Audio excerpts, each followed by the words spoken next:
大家好，我是超子。现在又到了哈密瓜上市的季节，哈密瓜相信很多人都喜欢吃。今天给大家分享4种切哈密瓜的好方法，保证您切的哈密瓜又快又好看，而且不脏手不流汁。接下来看一下我是怎么做的吧。我们这里的哈密瓜现在是2块钱1斤，你们那里多少钱呢？首先介绍第一种切法，哈密瓜对半切开，打开的一瞬间，眼泪不禁的从嘴角流了出来。这哈密瓜皮薄肉厚，看着就流口水。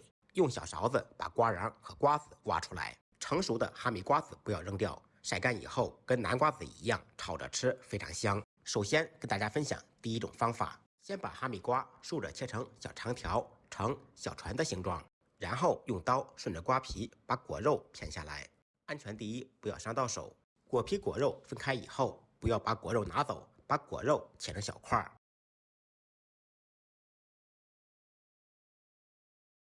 然后把切好的果肉一一错开，插上牙签就可以轻松食用了。这样做出来形状不仅好看，而且吃的时候非常方便。家里面来客人切上一盘非常不错。接下来给大家分享第2种方法，这个方法就比较漂亮了。哈密瓜横向切开，再切成小块。从哈密瓜的尖角处下刀，果肉果皮分开。切到底部时，先不要切断，保留2-3厘米，然后把哈密瓜立起来。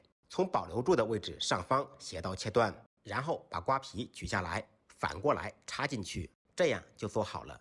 单看一个看起来没有什么感觉，多做几个摆在盘里面，就像盛开的花儿一样，是不是特别漂亮？吃的时候把瓜皮去掉，直接拿上一块就可以食用了，吃起来非常过瘾。家里面来客人切上一盘，是不是特别有面子？接下来给大家分享第3种方法，半个哈密瓜对半切开。拿出一小半，在哈密瓜的表皮上分成3等份，在表皮上轻轻地划2刀，然后把外面的2份用刀找出分界线，把果皮和果肉分开来，只留下中间的一块果皮，再把果肉切成小块，这样切出来每一小块都是小伞的形状。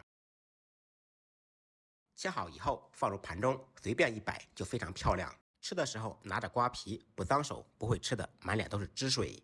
这种切法孩子们非常喜欢，家里面来客人切上2盘，简单又有创意，摆盘形状根据个人想象自由发挥。第4种方法，将剩下的一半哈密瓜把果肉果皮分开来，这种方法类似于第1种，安全第一，不要伤到手。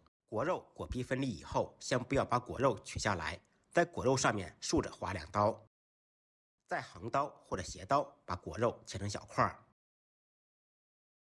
切好以后插上牙签就可以食用了，一口一个，非常过瘾，再也不用担心果汁掉在衣服上面了。